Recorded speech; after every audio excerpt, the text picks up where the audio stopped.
If you're the Orioles, are you able to trust Cionel Perez in October? Perez finished the first half of 2024 here with a 3.49 ERA.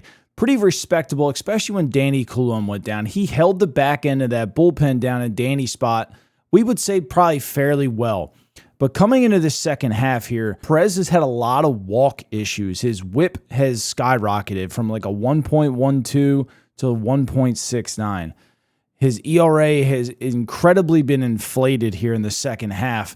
As of tonight, he's pitched to a 5.98 ERA in the second half. And just in September alone, he's allowed 9 earned runs. Again, walks being his biggest issue. He's got 16 walks to just 19 strikeouts here in the second half. And his strikeout ratio has kind of plummeted. It's below 20%. The chase rates are below 15%. He's kind of become a guy, he still throws an upper 97, 98 mile an hour fastball, but he's become a guy who, you know, he's got good bite on the slider. He's got good movement on the fastball.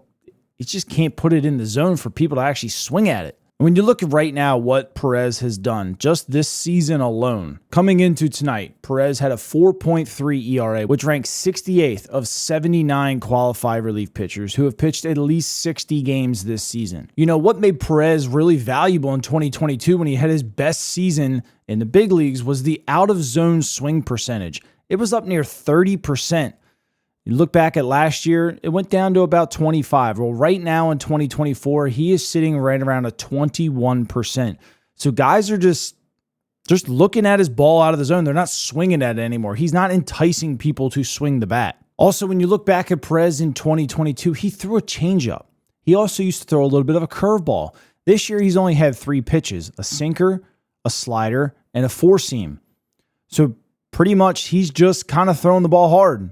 I mean, if it's not a slider, it's either going to be a flat fastball or it's going to be a ball that we haven't seen run a whole lot lately.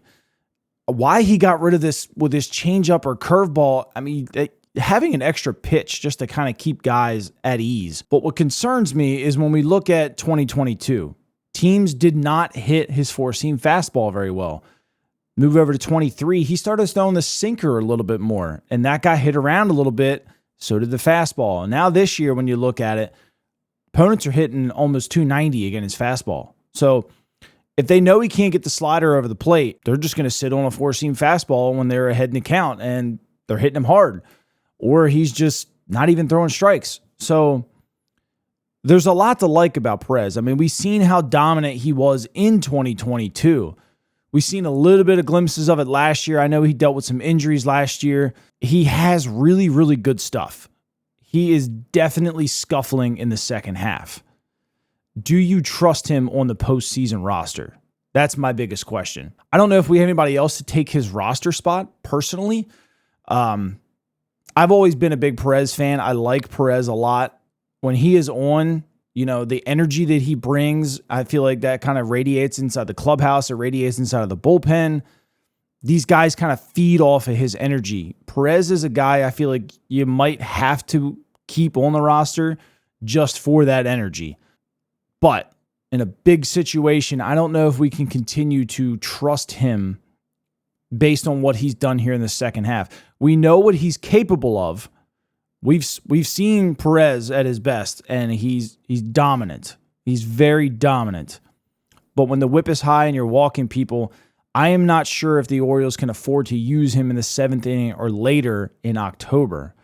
They're going to have to rely heavily on Danny Coulomb and Cano and Dominguez and Soto, which is fine. I think Perez prior to the 7th inning is still a viable option. But you guys let me know down in the comments section. Are you nervous? Would you leave him off the roster altogether? Or would you just say, you know what? Let's go ahead and figure it out. We've had him this whole time. You know, we know what he's capable of. We know what we're getting out of him at least. He's going to be better on the roster than Brian Baker or Bauman or something like that. Let me know. I'll catch you guys later.